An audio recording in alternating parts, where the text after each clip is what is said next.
Welcome, guys, to our Tithes, like Zandri said, our first tithe and offering workshop. In our series about misconceptions and misunderstandings that we're busy with at the very moment, the first message was about tithing. And from that came some very interesting questions with regards to the practical, calculation, application of our Father's word in our finance. So the idea of today is not to repeat that. So if you haven't heard that, maybe you can listen to that because it is on the YouTube channel.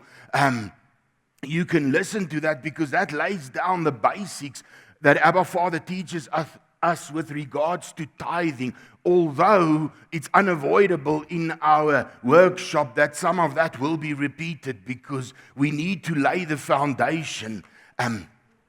So the idea of this morning is in the first session to lay a foundation and to draw the picture to understand, because sometimes tithing and offering is this misconception in itself that I think that I'm actually giving God something, and I see it as this sacrifice that I have to cut out of my budget in order to reluctantly be obedient, and I don't even do it with the right heart.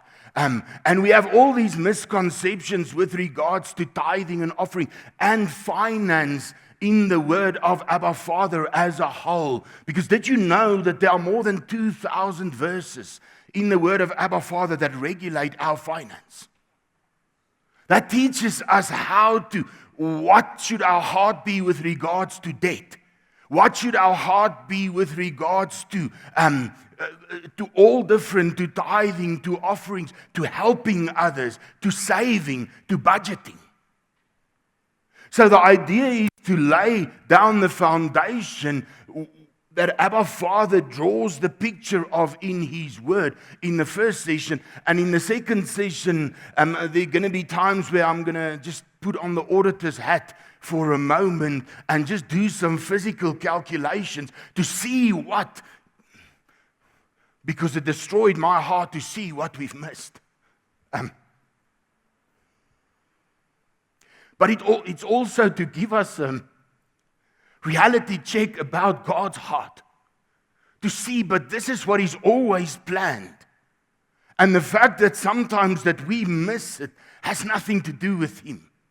Because He laid down the foundation, and if we can see that the biblical principles of finance has nothing to do with how many zeros there are in the amount, but to obedience and the principles being applied in order for Abba Father to multiply the harvest. That's the first breakthrough and revelation that washes over us as the bride of Messiah. Because we need to look at the bigger picture, because many times we overcomplicate the word of Abba Father. Because in many things it's not that complicated. We want to complicate it because we want to get away with certain things.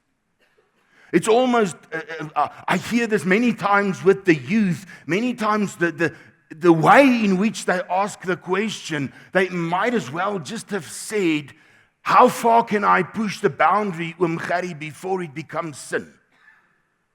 And if that is my mindset, how far I can push it so nobody sees and it just might be on this border of being acceptable, my heart's wrong to start off with. Because Abba Father says, and we all know the verse in Malachi where He says, look what I will do if you obey this, if I will not open the windows of heaven over you. It's a challenge that Abba Father, test me in this, He says. But we don't. Why don't we? And we're going to have to look at that because money takes up a lot of our time, doesn't it?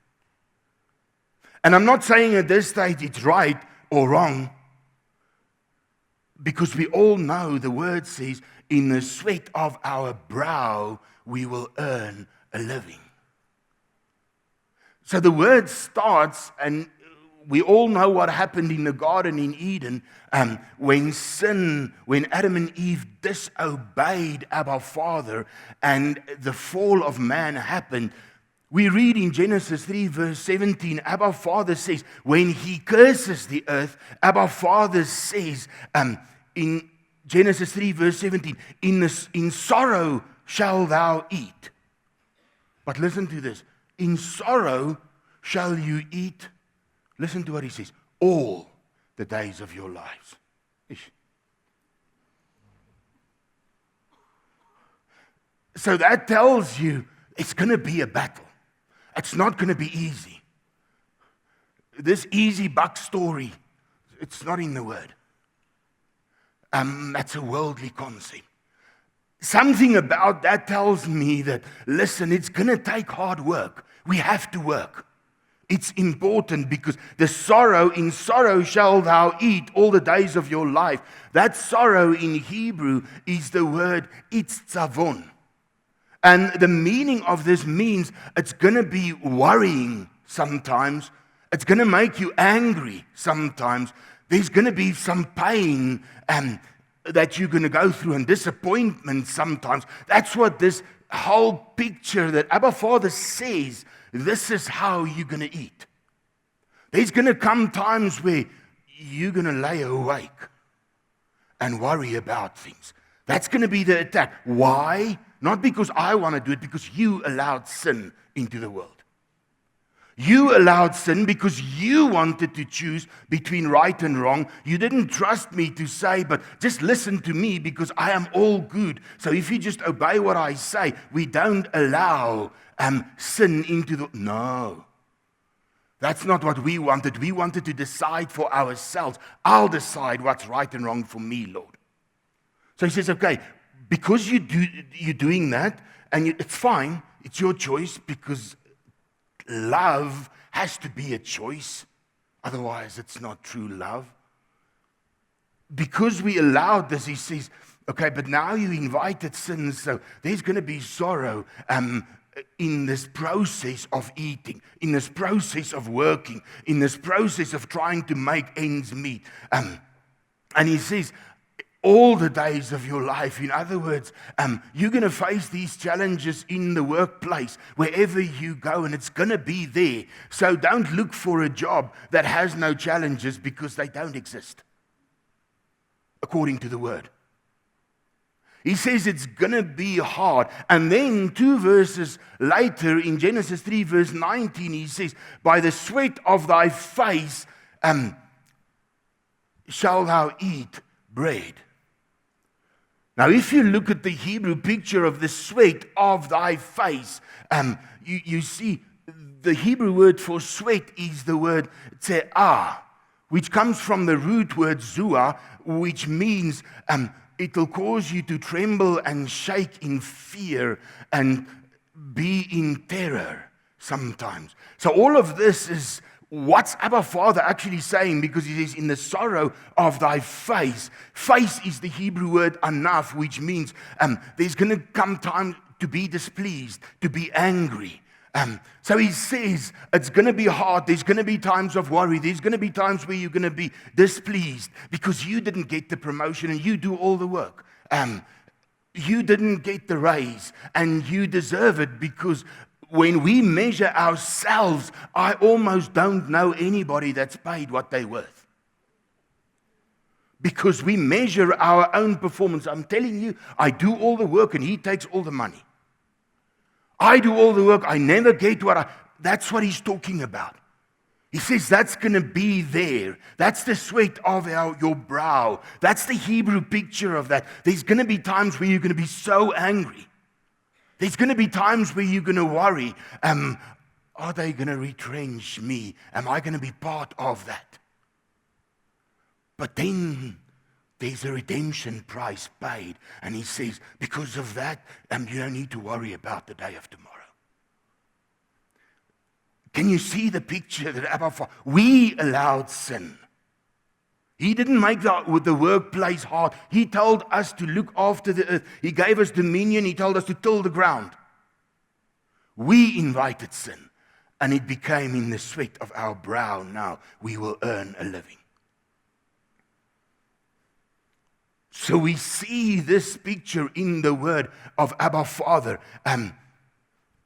It's not merely tending to the ground anymore. It's now the sweat of our brow. And we've all experienced this in some way, whether it's losing a job, losing a deal, having to take a decrease in salary or a salary cut, having to miss a promotion, an increase, and you are so sure that you were the right candidate for that. All of this is in this Hebrew picture of Genesis 3 verse 17 and 3 verse 19, where he says, in sorrow you will eat, and in the sweat of thy brow you will earn a living.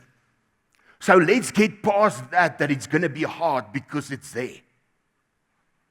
In the New Jerusalem, it's restored to the picture of Eden. Can we see the picture that our Father's trying to give us? But finance and our work and money takes a lot of our time. And as I've said, measuring myself, I almost never get what I deserve. It's almost never fair. But that's because I'm the measure. According to the word, there might be a different measure, and that's what we need to use to see, but where are we going? What is the plan that Abba Father has put in place?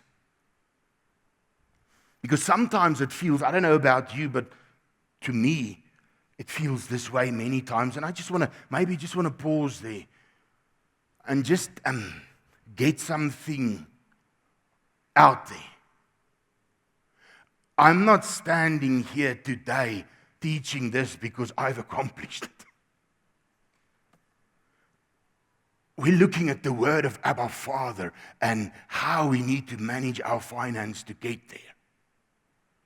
So I'm not talking from a place, it's easy, just this, that. No. Because the word says, it's going to be in the sweat of your brow. So but when you walk in faith, Abba Father says, there's something else that I want to teach you. So sometimes it feels as if our whole life revolves about making money and spending it. And then next month we just reset, make money, spend it. Reset, make money, spend it. And it takes so much of our time that sometimes we feel, listen, if I just didn't need money for a while, I could do so much for the Lord. I could do so many things. If I could just get out of this burden. Well, the word says that's part of the sweat of our brow, but that doesn't destroy purpose.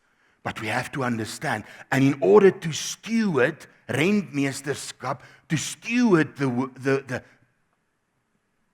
money of Abba Father, we need to have a healthy relationship with money. Not a greedy, a healthy, according to the word of Abba Father. And that's what we need to look at. Because if I have a healthy relationship with money, then I can steward what I'm entrusted with.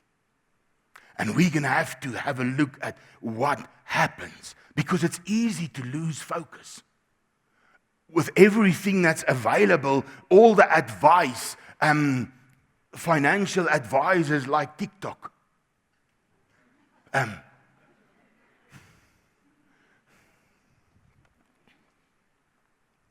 Maybe, and this is just a suggestion, maybe it's time that we stop taking financial advice from TikTok or that family member that's not making ends meet either, and start taking it from the heart of the great I am, who's put it in his word to say, but if you want to know anything about managing your portion, managing your finance, it's here. You just got to open it.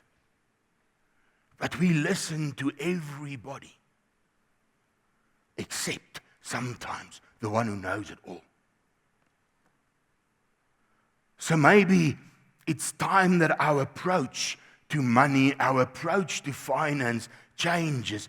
Because if our approach is with the right attitude, and we look at the word of Abba Father as our guidance for finance, then we can learn how to manage our finance in a way that will glorify God. And then he says, if I can trust you with the little things, I'll trust you with the big. I'm going to start multiplying that. Because he is the all-knowing God.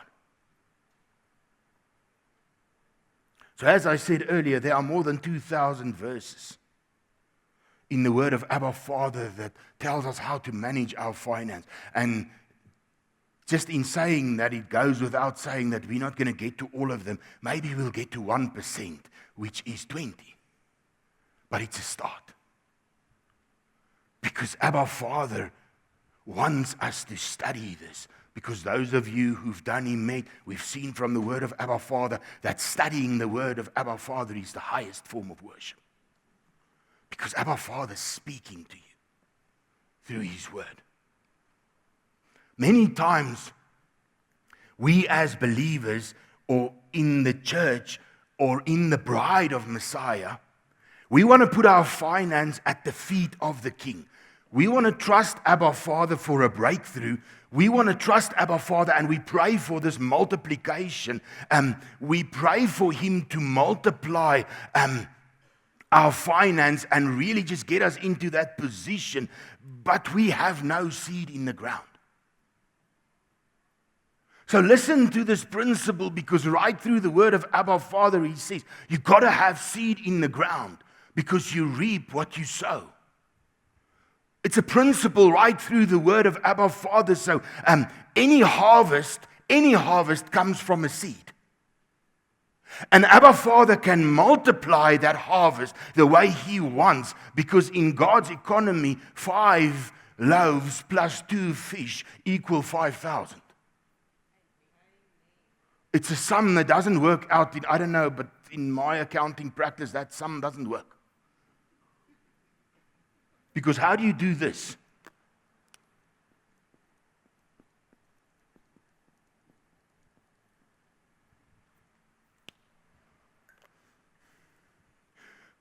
But there was a seed in the hand of Messiah. Doesn't matter whether it was 5 loaves and 2 fish or 500 loaves. There was a seed in the hand of Messiah. So this is the work of the King. But he says, and that's why when we tithe, whether I tithe on 1,000,000 rand or whether I tithe on 100 rand, the seed is the same in the eyes of the Father. And he can multiply that as much as he wants to. And he can grow it into 5,000 if he wants to. And as he wants to, he can grow it into 500,000. But he says, you've got to have the seed in the ground.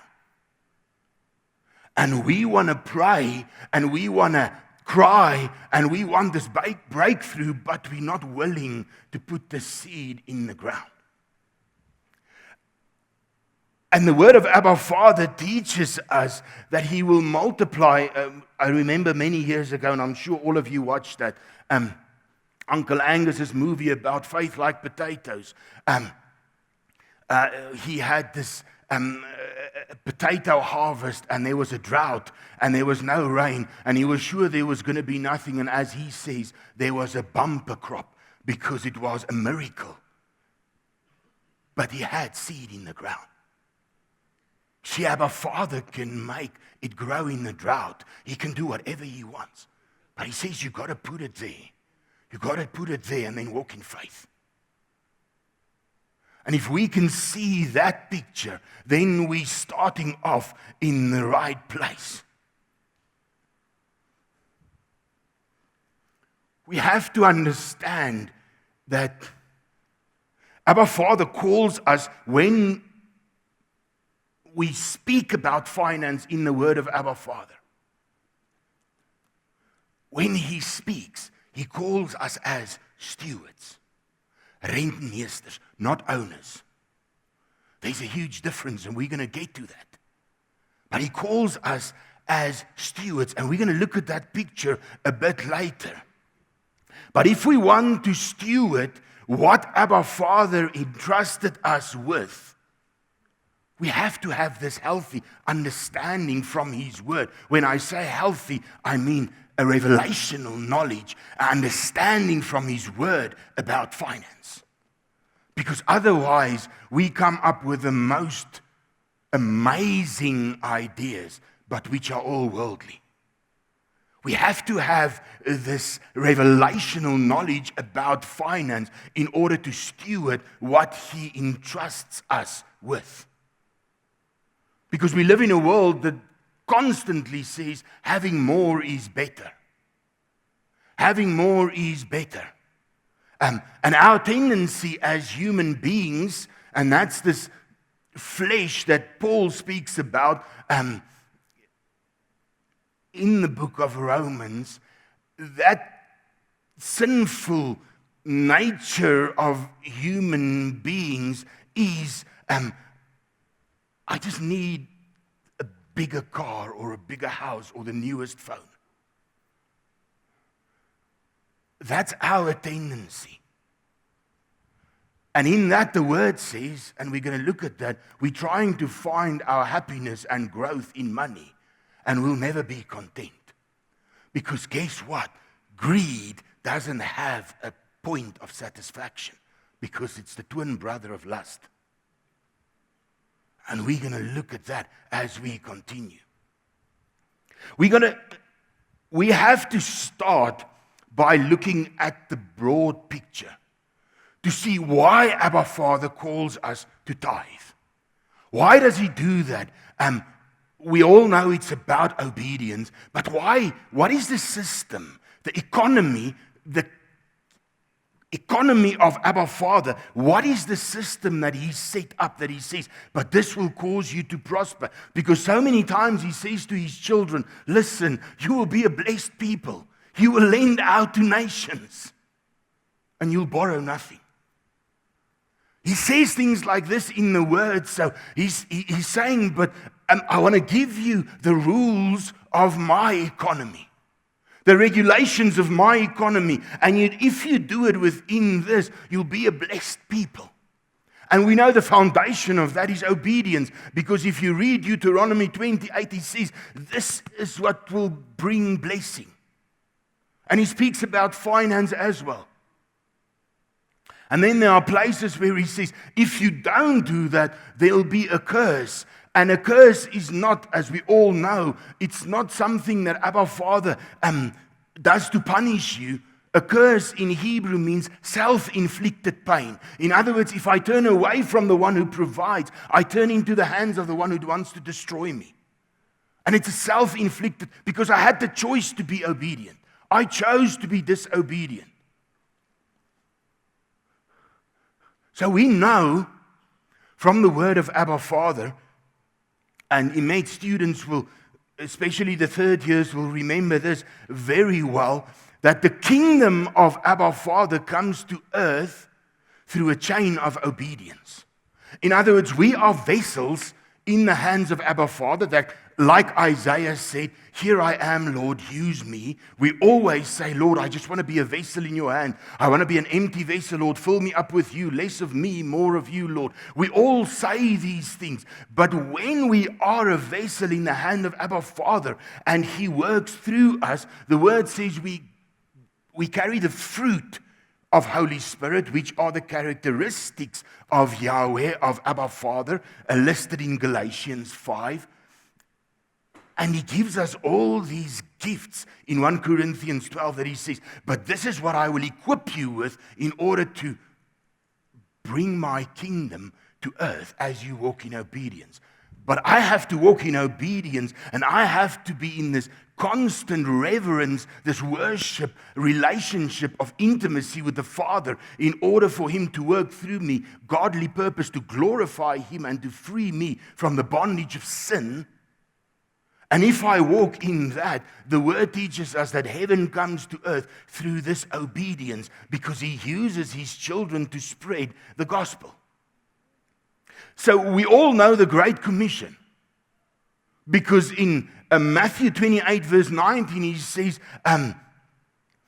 go therefore and make disciples of all nations. We know this. He does not want anybody to go to hell. 2 Peter 3, verse 9. He doesn't want anybody to be lost. So he says, go to the nations and make disciples. Spread my gospel. That's the Great Commission. We all know that. We as believers, we all want to obey that and adhere to that. But our Father put a system in place in order to bring the kingdom of God to earth so that the word can be spread. And he says, I'll give you all you need. But there's one thing that I'm telling you. Bring your tithe back to the storehouse. Bring your tithe back to the storehouse. And we're going to look at how this finances the Great Commission. And what our Father's trying to teach us in this by setting it up this way. And then he says in Malachi 3 verse 10, he says, if you do this, you will see how I will open up the heavens, the windows of heaven over you. Test me in this. So our Father starts by telling us this.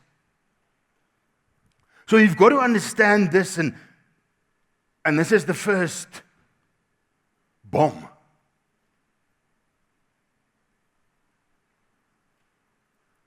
To pay for somebody's holiday because they haven't been on holiday for 10 years is great. The Bible blesses, the Bible encourages us to do that, but it's not part of the tithe. The Bible encourages you to do good, but it's called in the word, it's called an offering. In Hebrew, teruma, which means a gift that God blesses.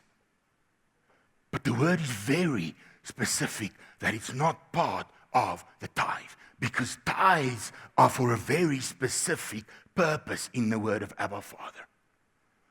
Are tithes being abused in church? Oh, you better believe it. But you see, that's not my responsibility, because Abba Father says, bring your tithe to the storehouse, and then I will open the windows of heaven over your finance, over you. This person, if there's a misappropriation, will stand before God. It doesn't cause you to miss the blessing, although the word says that you have to sow in healthy ground. So we see this picture, and we have to understand that, and that we did in our teaching under misconceptions, the difference between a tithe and an offering. But we have to understand, for the sake of this, that it's not the same. But maybe we should take another step back and just look at the picture that Abba Father shows us in His Word. Can everybody see here?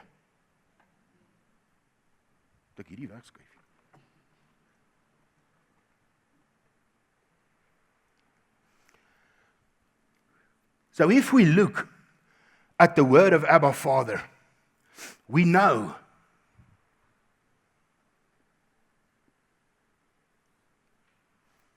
that Paul writes in the New Testament, he says, 1 Corinthians 10 verse 11, he says, the things that happened to those in the Old Testament, to the generations of Abraham, Isaac, and Jacob, look at that, because that's going to guide us how to apply it here.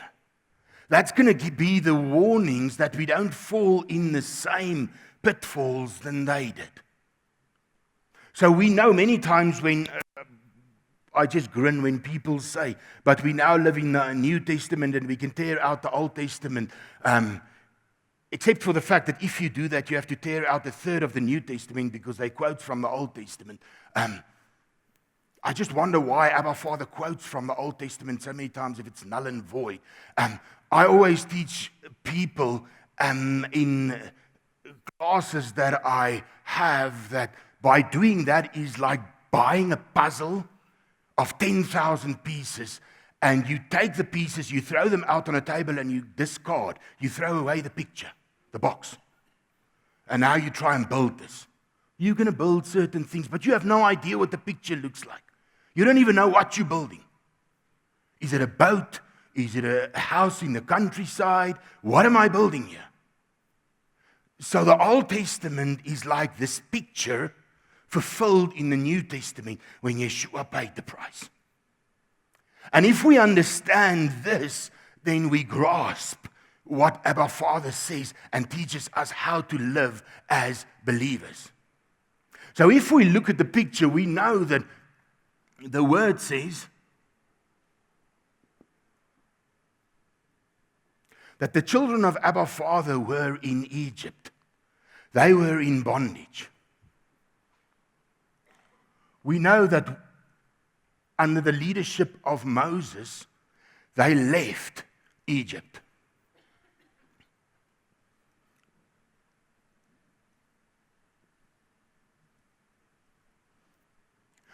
We know that when they left Egypt, they got to a place called Sinai. And that is where Abba Father called his children, not the Jews, his children, together. You can read that in the Word. It says a multitude of nations gathered at Sinai. Not the Jews. The Jews were also there. So he gathers them and he makes a marriage proposal. He says, I will be your groom, you will be my bride. And they say, I do. And he gives them the regulations and they walk through the desert. Desert in Hebrew is the word midbar, which means desert, which means times that are tougher. But it also means a time of teaching. So many times we have to understand that when we're in a desert time in our lives, we don't always have to just try and, with everything inside us, just try and get out of that time. We sometimes so desperately want the desert time to end that we don't focus on what Abba Father is trying to teach us. And that causes us to walk around the mountain all the time, and it extends the desert period. Because he's not going to take you further until you've learned what he's trying to show you. And we saw that. Whatever day trip, 12, 16, 17-day trip took 40 years. Then they go into the promised land. They go into the promise, this place of purpose, under the leadership of Joshua.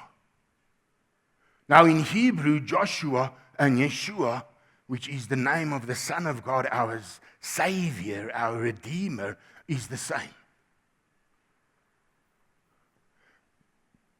So they crossed the Jordan. They crossed the Jordan into the promise. We know this. And when they get to the promise, Abba Father allocates portions and inheritances. So he takes the 12 tribes, of which 2 tribes we know were Benjamin and Yehuda, Judah, the house of Judah, today called the Jews. That's where the word Jew comes from, Yehuda. And the other 10 tribes were the multitude of nations. That's why Paul in the New Testament, you will see, he always speaks about Jew and non-Jew. He doesn't say Jew and African and German and Russian. He says Jew and non-Jew because it's split into 2 houses. But we all know this, that the 12 tribes represent the bride. Because it's a picture of redemption. Because looking at today, we see the exact same picture. The word says, and in the New Testament it speaks about my Egypt, being my old life, my sinful life. Because the word says, Romans 3:23, we've all sinned and fall short of the glory. So Gerrie, at some stage in my life, I was in my Egypt. I got to a place where I accepted the invitation to enter covenant with the crew. My Sinai. Some reject. The word of Abba Father says in Matthew 7, some reject it, some will take it. It's through Yeshua, exactly the same picture, and the blood of the Lamb that I can enter purpose. And the promise, walk in the promise of Abba Father. Just for interest's sake, Jordan in Hebrew means descender, or the one who descended.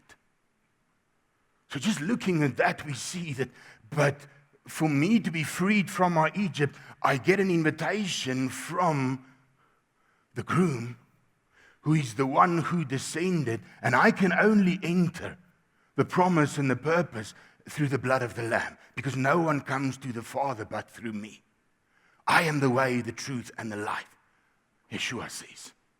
So we see it's exactly the same picture. And in Emet 4, that is why Emet 4 is over 2 years, because in Emet 4 we look at the characteristics of each tribe, and it's scary, but scary in an amazing way, how these characteristics are seen in church.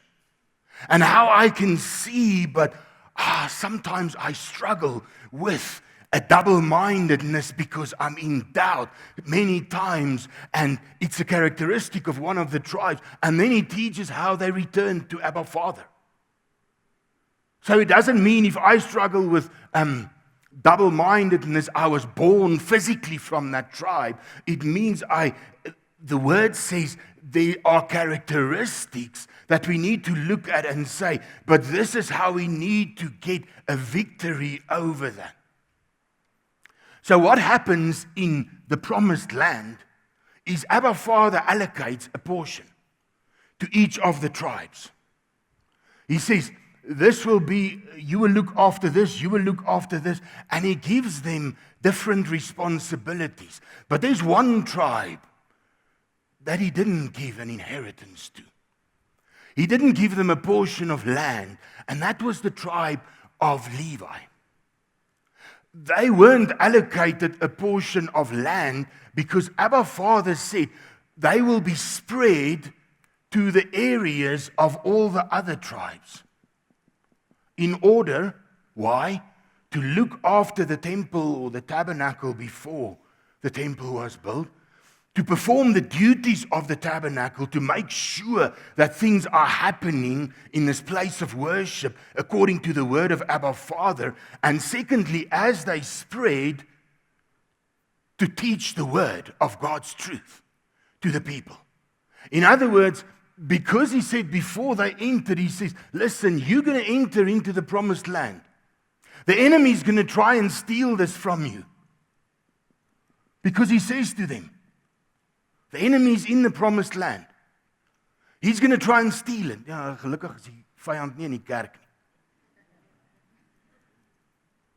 He's going to try and steal that. He's too strong for you. You're going to lose. Newsflash. But if you stick to me, he says you will eat the enemy like bread. That's what he promises. And then he says, okay, now you enter. And then he sets up a system to say, but if I gave them my word and say to them, if you keep to my instructions, if you do what I say, you'll be a blessed people and you will be under my protection. I need to constantly remind, because generations move on, I need to constantly remind the people of my truth. And he chooses the tribe of Levi, which, by the way, in Hebrew means to be joined, Because that's what the church, the spreading of the gospel is supposed to do, is join the bride, not separate the bride.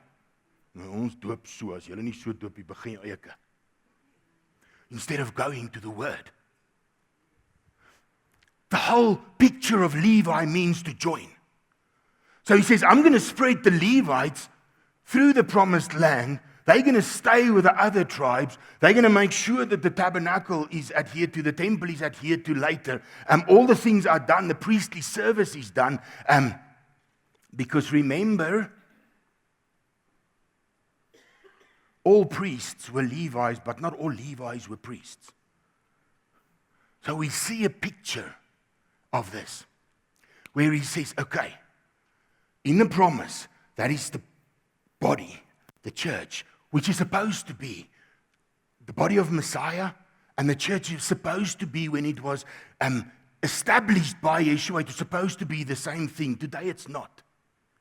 Because the church and the bride is not the same. The bride is in the church. But it's not the same thing. But it was supposed to be. So he says, this is the setup. And then he says to the other 11 tribes, he says, now you bring your tithe.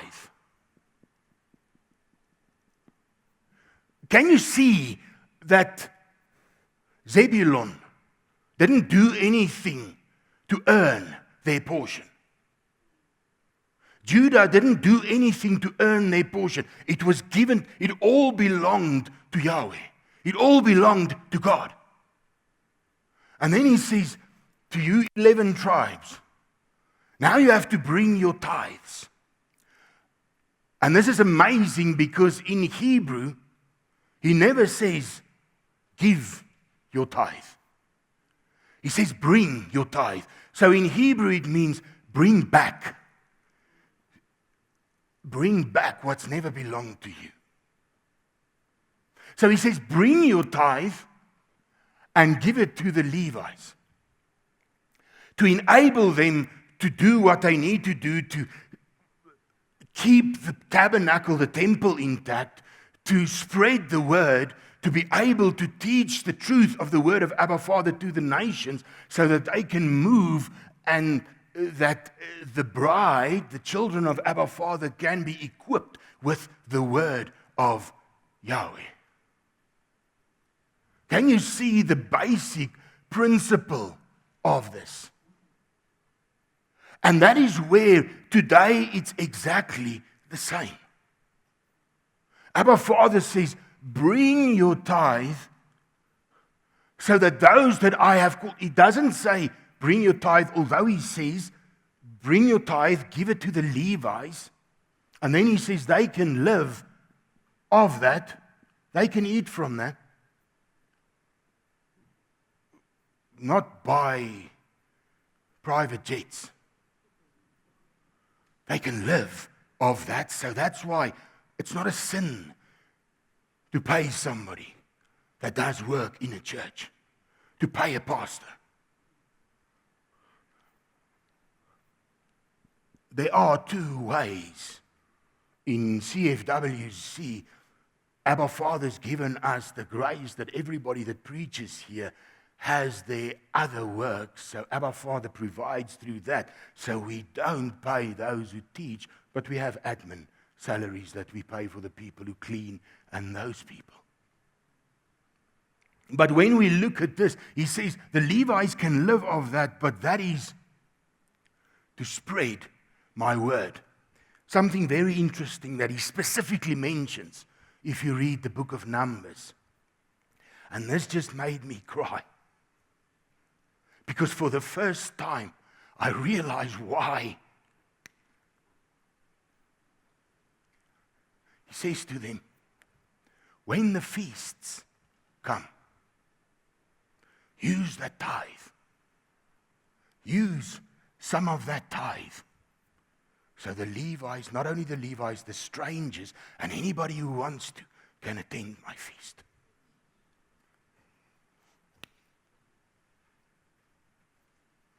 And so many times we've been criticized for saying, but if you have a feast like Pesach, Why should everything be free? You don't even invite only CFWC. Anybody can come. But that's scripture. That's the word.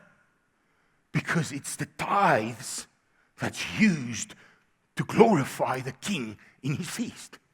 And the word says, not only the leaders, the strangers, and anybody who wants to attend should be able to. So that's why CFWC will never ask an entry fee for a feast. Because it's not scriptural. He says, I will provide for you to do this. And it's just amazing that Abba Father specifically, he discusses many things that they can do, but he specifically discusses his feasts. And says, things like this you should use the tithe for. To spread the word. So in this, we see this picture that Abba Father is trying to show us, to say that, but this is how I'm going to finance, because we all, even in those days, they had to travel.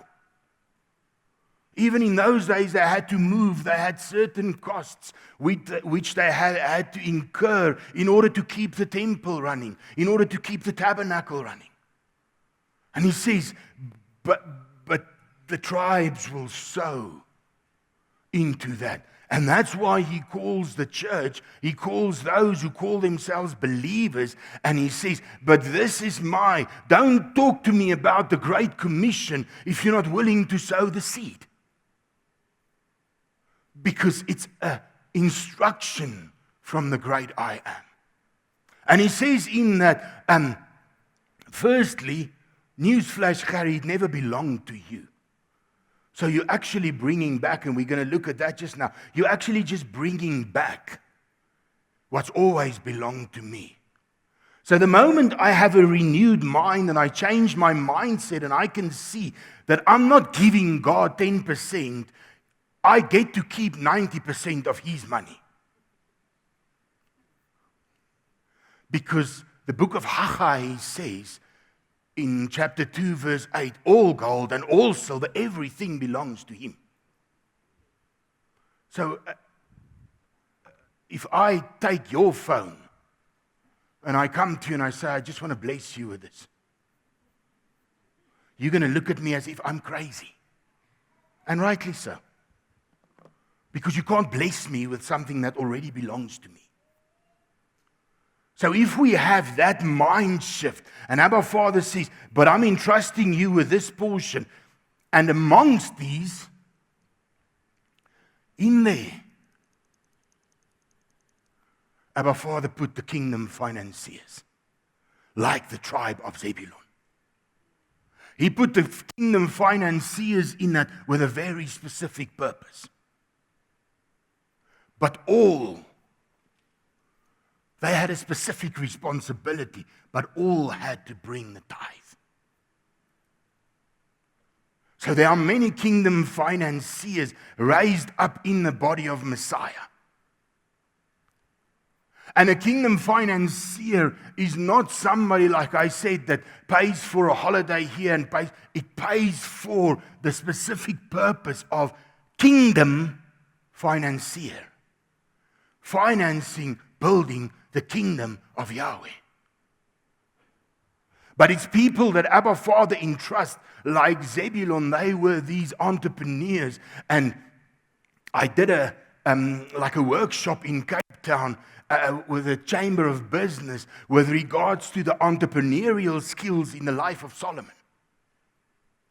And it's the most amazing thing. And as I did this, as I prayed and prepared for this, Abba Father just dropped this book in my heart to write about entrepreneurship and financing and his way of how an entrepreneur should operate, because Solomon was an amazing entrepreneur.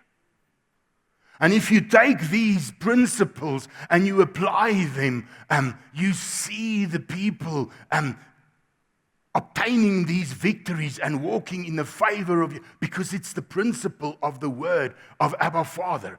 So the whole book is here. It just needs to flow through. So I'm praying for time to just write it all down. But it's amazing how this was nothing of this setup has changed. Today there's the church, which is supposed to be the bride. He calls the tithes into the storehouse. That's why you bring it there. In order for the work, and he raises up kingdom financiers within the body to do certain things and operate in a certain way. Can you see it's always been that way? It's not something strange. It's not something that Abba Father says, because many times, and I know, and we're going to speak I think in the second session, there's a portion about prosperity, religion versus blessing.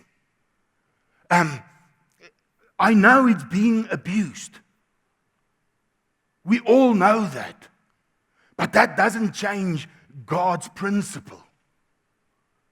It doesn't change God's principle to say, because if you're sowing into a church where, I don't know, they buy a private jet, maybe you're sowing in the wrong ground, maybe it's time to move. Opposed to saying, because if you keep back the tithe, you're going to not receive your blessing. Because now you are in contradiction with Abba Father's instruction. You're walking in disobedience, and you've got a very good excuse because it's but what are you still doing there? What are you still doing there? Why don't you go and sow it at a place where it is fertile ground? Then you can be obedient and you can see. And we're going to see the principles that the house of Judah, or the Jewish nation, it's going to blow your mind in the second session if I do a sum for you and see the principles that they apply. And now we have people saying, the Jews are scallum. They are the richest people. They control the economies. Maybe it's because of certain principles that they understand. We're going to have a look at that and see how Abba Father says he multiplies that. And I promise you, if I do this sum, your jaw's going to drop. Because if you move that from generation to generation, you see the word where Abba Father says, you will borrow to nations. You will lend out to nations and you will borrow nothing yourselves. You will see that in practice if we do the sum later on. Because we know, just to maybe, this is something that we did do in our series, but the very word tithe is the Hebrew word ma'aser, or ma'asar. Either of the two is used, and it means a tenth part, because it comes from the root word eser, which means 10. So it's not a percentage that the churches have come up with. It's from the word of Abba Father. When he says tithe, it means a tenth. And that's why Abraham did it here already. Although it was given here. Because the character of Abba Father doesn't change. And we know this. But the root word for eser, or tithe, is the Hebrew word ashar. But listen to this. It means to accumulate, to grow in riches, to make rich, to increase. And that's why he says in Deuteronomy 28, obedience brings blessings. So isn't it crazy if you do the sum in a worldly perspective? I have 100%, I give 10%, and Abba Father says my wealth increases. Because that's what tithe means. Can you see that this is a godly kingdom principle? Because it doesn't make sense in the natural. Because if I have 100 and I get rid of 10, this is supposed to decrease. in any way in an accountant's mind. But not in God's, because it means you will see the harvest increase. If we can wash our minds with that, then we understand. And in the second session, we're going to do a simplified income statement to see what I do if I have a business and I have my household. How does tithing work if we physically do the sum? To see how to, because I received many questions on, but how do I actually calculate it? How do I calculate the tithe? And we're going to get to that. So our Father says, if you bring your tithe to the storehouse, then your harvest will increase, he says to them. And that's why the word teaches us that we take it to the place where we are spiritually fed. The place where we grow is where it goes. That's what the word of Abba Father teaches us. An offering, as we know, is something totally different. The Hebrew word terumah means a present, a gift, an offering to Yahweh. So if you do bless somebody with something that Abba Father lays on your heart, Abba Father says he's going to multiply that. But it's not your tithe. But it's as if you're giving a gift unto Yahweh himself. And for that, he says he will bless you. So it's not knocking that, but we confuse that. And we think if I paid for somebody's holiday because God laid it on my heart, I can deduct it from my tithe. No. It's separate in the word of Abba Father. You can do it. And Abba Father says he's going to multiply, he's going to bless you, because it's like giving a gift unto Yahweh himself. But he's very clear that there's a specific purpose for tithes. There's a specific purpose that's woven into the Great Commission with the tithes. And in doing that, you are participating in the kingdom. You are a kingdom participator in doing that because you're helping to spread the gospel to the nation, making disciples. You might not do the sermon, but you're part of that, the word of Abba Father teaches, because it's irrelevant. We are all vessels, and one is not more important than the other one. The word says we work as a body. One is the hand, one is the foot, one is the leg. One is not more important than the other one except for the head, which is Yeshua. The rest of us work together. So that is what the word teaches us. So if we look at offering, it's the word terumah from the root word rum, which means to lift on high, to be set on high. And Luke 6 describes, verse 38 describes how Abba Father blesses you in the measure that you bless or that you give.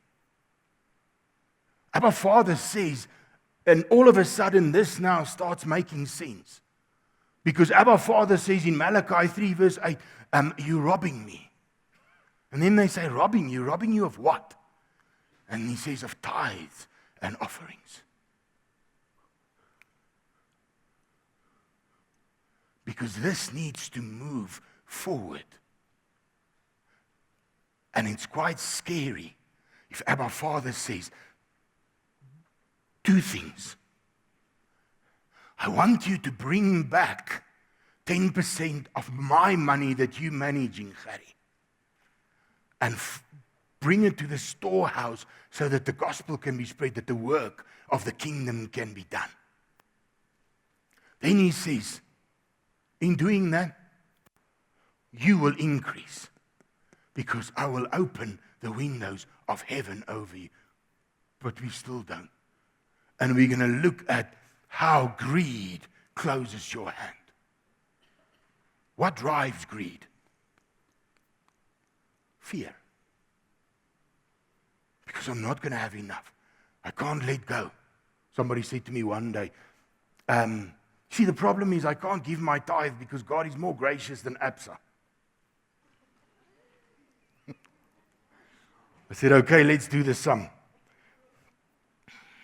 Good luck with that struggle, because you're never getting out of it. we have to realize that Abba Father wants to redeem our finance, because that's what he says. He says he wants to redeem our finance. That means that everything that follows.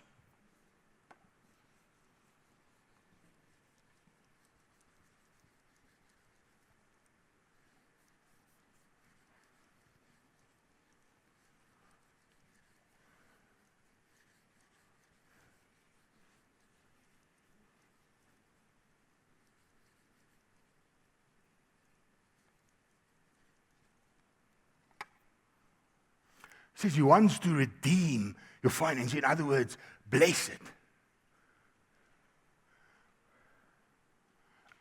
And he says everything, Leviticus 27, everything that follows your tithe is redeemed. That's why he says give your first fruits. Give your first tenth. Because then it redeems the rest.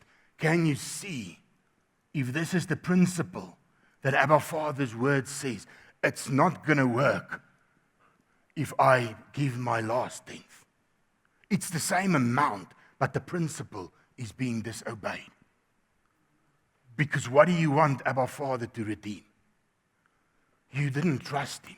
You first wanted to see whether you could pay everything, and if there was something left, and by God's grace there was 10%, so I could give it. And we compare this and say, but what does it matter? Let's say it's 1,000 rand. 1,000 rand is 1,000 rand. No, it's not. The one is a redeemed 1,000 rand, and the other one's not. And that word makes a massive difference, because that's where the multiplication comes from. That's where Abba Father starts multiplying the seed. Can we see? This is the principle that Abba Father says. Because if you give your first tenth, what do you need? You need faith and trust. Because Abba Father said he redeems your harvest. If I pay everything, and now I'll do the tithe now, what trust, faith do I need? Because I first did the natural, the fleshly calculation to see whether, to make sure that I'm sorted out in the natural, and then I want to give the seed. And if we realize that Abba Father owns everything. So he's not asking you, you're not reaching Abba Father by tithing, you're obeying Abba Father. He doesn't need your money. It belongs to him. If he says, you have 100,000 rand, if we can have that mind shift of, but I am, according to the word, I am a steward, not an owner. It doesn't belong to me. I'm the steward of the money. And the owner dictates what happens, and the steward manages. So if the owner says, listen, that 100,000 rand of mine, give 10,000 rand for the work, for my work to be done there. What am I doing if I think I need a car. So I think I'm going to invest in what am I doing otherwise than robbing the owner? And that's why he says in Malachi 3 verse 8, but you rob me. We rob him because it belongs to him. And we have this false idea that it belongs to us. And we're going to get to that because many people say to me, yes, but I've worked hard for that. We're getting to that verse later. The word of Abba Father says, guys, he's serious about this. In Exodus 34, he says, listen, of all your flock, give the first of every 10 to me. He says, if you don't give it to me as an offering, it's better to break its neck than to keep it. And my question is, and in saying that you'll understand this, how many broken neck cars do we drive? In how many broken neck houses do we live? Because he says, if you don't do that, rather break its neck than keeping it. So if I take this, and I don't know, I buy a computer, I'm working on a broken neck computer. And our Father says, it's your choice. You can do that. But the multiplication, the redemption, the blessing will not be there. Might, for a while, might be able, what did they say this week over that video? You might be eating from the trough of Eskom like a pig. But somewhere it's going to end. Somewhere it's going to end. And somewhere you're going to stand before the great I am. Because that is now something that brings up a holy anger in me. While the country is sitting in darkness. Eskom feeds to the extent of R1 billion a month for people plainly just taking because they feel they're entitled to it. But it's not mine to manage. And I know we're all going to stand before the King of Glory. But boy, the leaders are going to have some explaining to do. And that is why an economy can never work if it's based on that. But we can change. We can change the part that we are entrusted with. And that's what Abba Father's word says. Many times we fall into that trap of saying, yes, but I'm not going to pay tax because they're abusing, they're not even fixing the potholes. I saw the other day an article in the week where they said some farmers fixed at their own cost. They just decided, listen, these roads aren't working. They fixed. Look at the figure. 550 potholes. They fixed. And it cost them 75,000 rand to fix 550 potholes. Then they write, there was a contract where the government fixed 575, which is only 25 potholes more, for 3 million rand.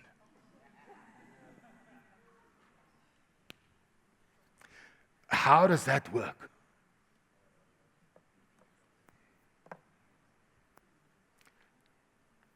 And the darkness will increase if we continue to do that. Because we're going to have a look at what the word says, what we do amongst believers versus nepotism.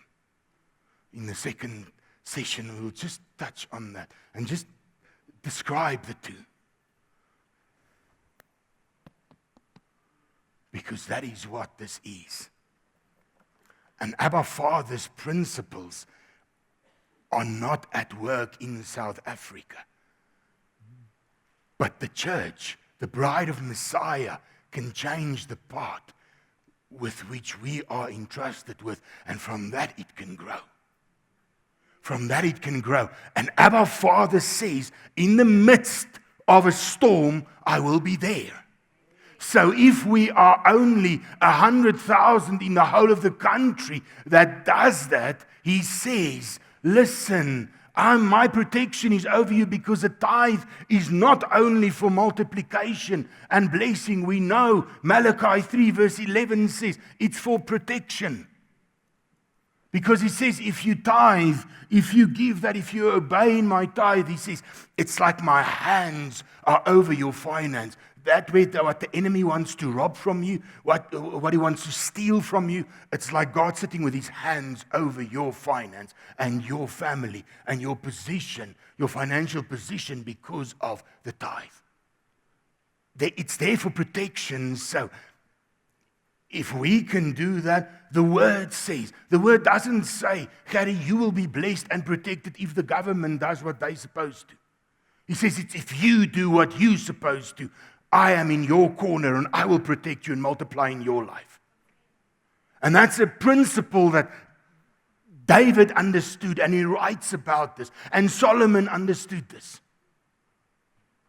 And we see all these things in Proverbs, Ecclesiastes. We see all these pieces, these nuggets of wisdom coming from the word of Abba Father in this. We have to understand that in this principle, Abba Father says, if I can trust you with the small things, I will trust you with the bigger things. And that's the picture of multiplication. And he says that in Luke 16, verse 10, he says, first, I'm going to test you in this and see what happens if you do that. And if you do it my way, then I can entrust you with more, because that's how it works. Listen to what Luke 16:11 says. I just want to read this. So if you have not been trustworthy in handling worldly wealth, who will trust you with true riches? We've got to understand that to us, something like this has more value than to God. He says, if I can't even trust you with that, how can I trust you with true riches? How can I trust you with things that have kingdom purpose if I can't even trust you with that? Because we tend to clench our fists around the little that we can get our hands on. And we don't trust Abba Father in this. But he says there's a multiplication. He says it's going to happen. What's the problem, Gerrie? Oh, Lord, I don't trust you. That's the answer, whether we want to know it or not. That is the answer. We have to understand that we don't buy anything by tithing.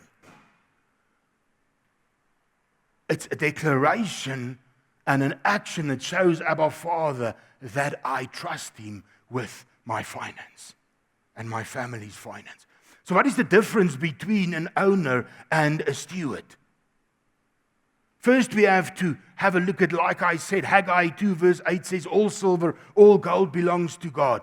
Psalm 21 verse 1 says, the earth is the Lord's and everything in it. That means kol in Hebrew, all is God's. Nothing excluded. So we saw this picture of the promised land that was given. They didn't pay for that. They inherited the portions. They inherited the portions. And we have to understand this picture because the moment my mind is renewed and my mind is converted from thinking that I'm the owner to the truth that I'm the steward, the revelation starts falling in my heart. Because it's in that moment that I move from being an owner in my own mind to being a steward, like the word of Abba Father says. That's what I am. What is the difference? The difference is a steward. Let me just write this down.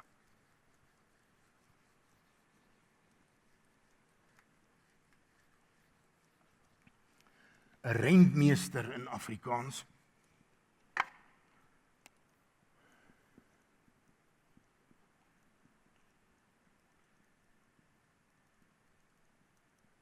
A steward is somebody who is entrusted with somebody else's money.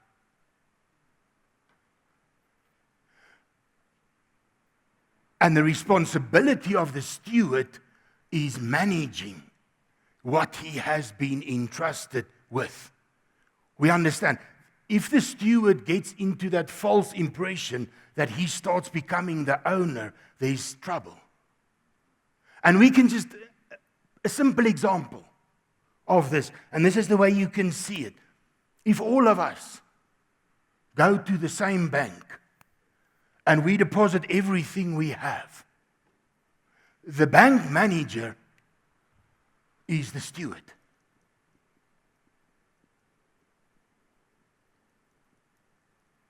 He never becomes the owner. He can try, and we'll get him locked up. So just imagine this, because I just started laughing when Abba Father gave me this example. He says, Gerrie, you go to the bank, you deposit R1,000,000. You do that because you trust that in the bank it will be kept safe, it will be stewarded because it will be kept in, let's say, a call account that earns, 0.01%. But it's going to be there, and it's going to be earning something. Now you phone the bank manager, seeing that you are the owner. You phone the bank manager and you say, can I give you my ID and my account number? Yes. Sir, you have R1,000,000. Yes, I do. Can you take 100,000 rand of that and invest it in shares? Let's say you buy Pala.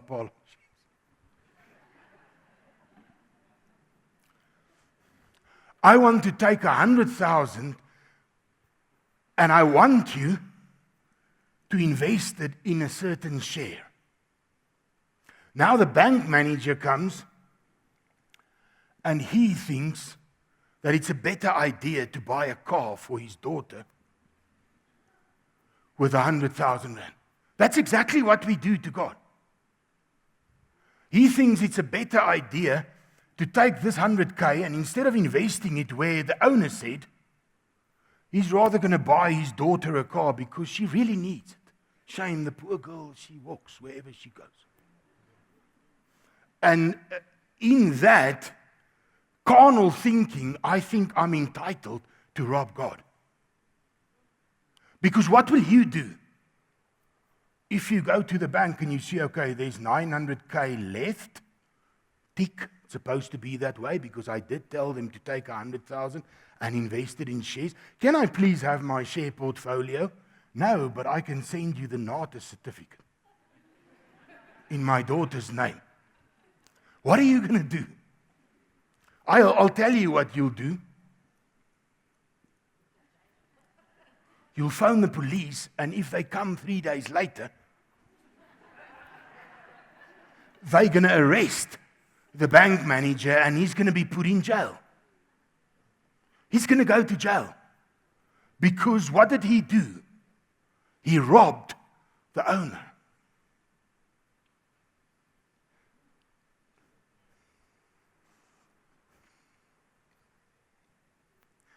Can you see why God says, you rob me? Because if we see this picture, we see, okay, but tithing's not optional because it was never mine. I need to show God that I trust Him and that He can entrust me with the little so that He can increase it into more. Because imagine, this owner gives the bank manager 20 things to do. And within a half an hour, he does each and every one of them. Will he not the next time, when it increases, give it into the hand of the same steward? Because there's been an accountability and a trust established. So that's what Abba Father teaches us. He says, listen, you got to trust me. You show me that you trust me. Seeing that it's mine, can I call the shots of where it goes? I leave you with, well, not completely 90%, but we'll see what happens to another percentage of that, which is not, it's invested in yourself. But we're going to look at that when we look at saving in the word of Abba Father. But he says, for all intents purposes, I'll leave you with 90%. You can live off that. But that's what you have in your budget. So if we understand that if I earn 50,000 rand, my budget is 45, not 50. I've already broken through in a major way in Revelation.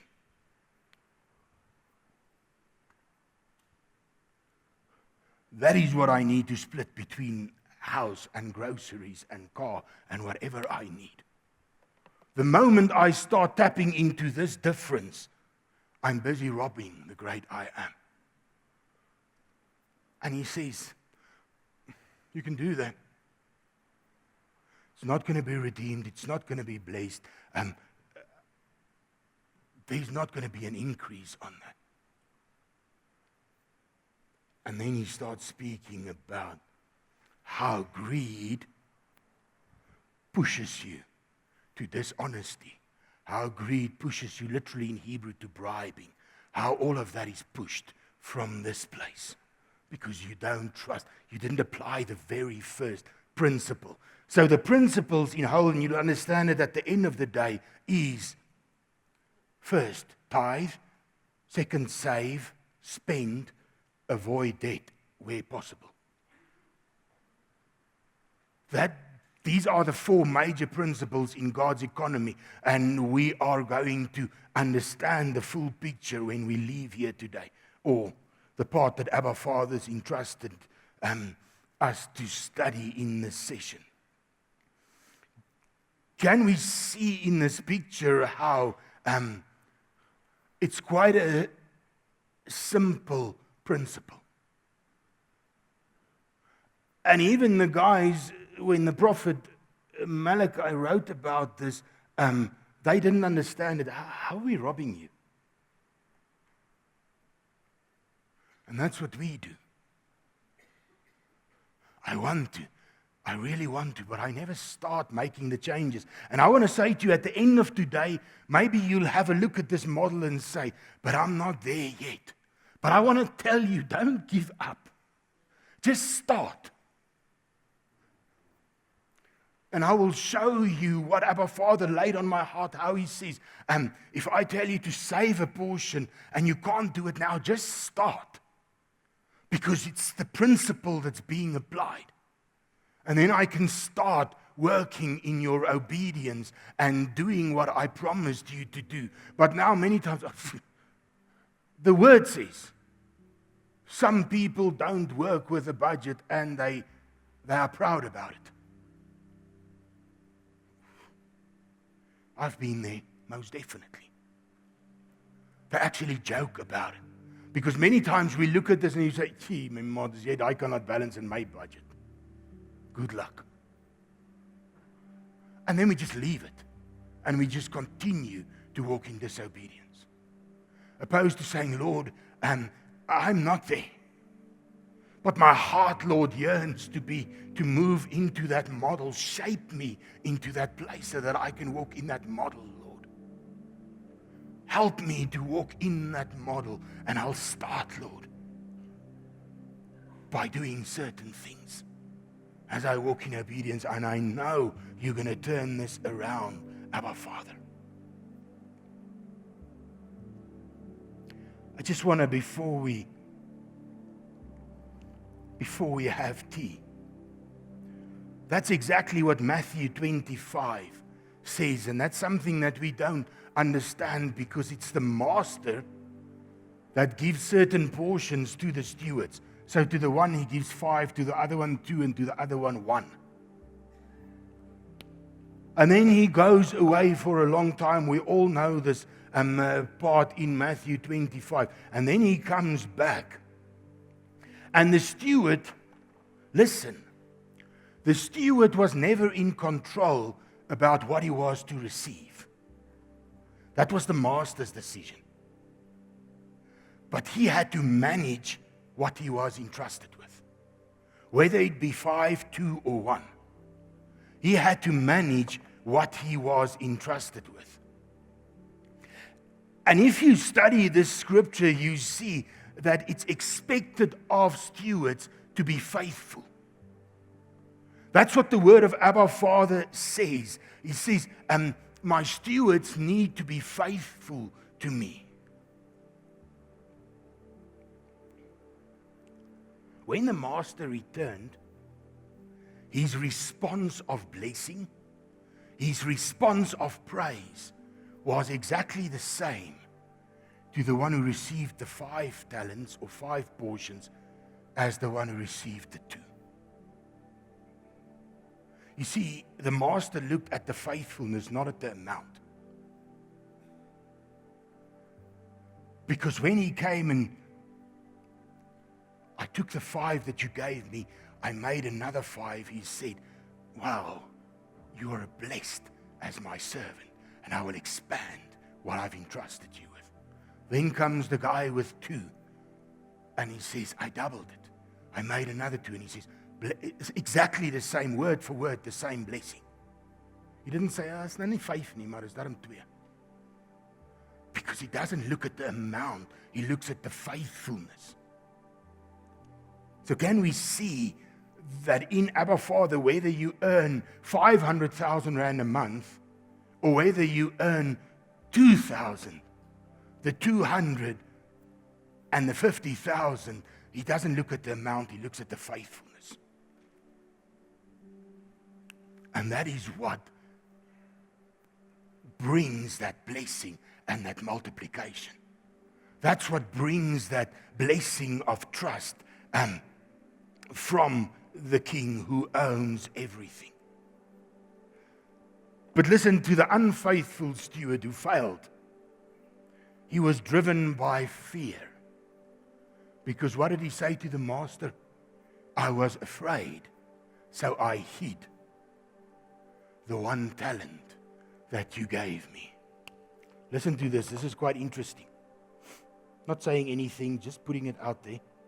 I was afraid and went and hid your gold in the ground. This word for hid is the Greek word crypto.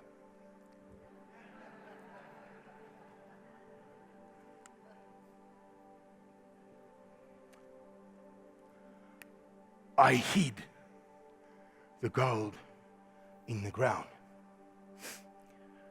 Crypto means to conceal, to keep secret, to hide for yourself. Driven, the Greek meaning driven by fear of losing.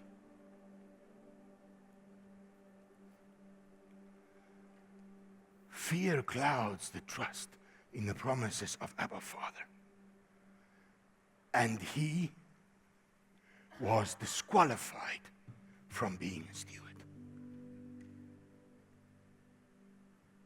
He didn't lose. He didn't lose anything. He hid it. He was disqualified from being a steward because there was no faithfulness and trust. And it was given to the steward who were trustworthy and faithful to what the master said. Can we see the foundation? So if we come back, we're going to break for coffee now. But if we come back, we're going to take these principles and see what our Father says about tithing, saving, spending, budgeting. And at the end of the day, about debt. And how this comes together. And how far sometimes we are apart from this. So let's go and have some coffee, guys, and we will come back after.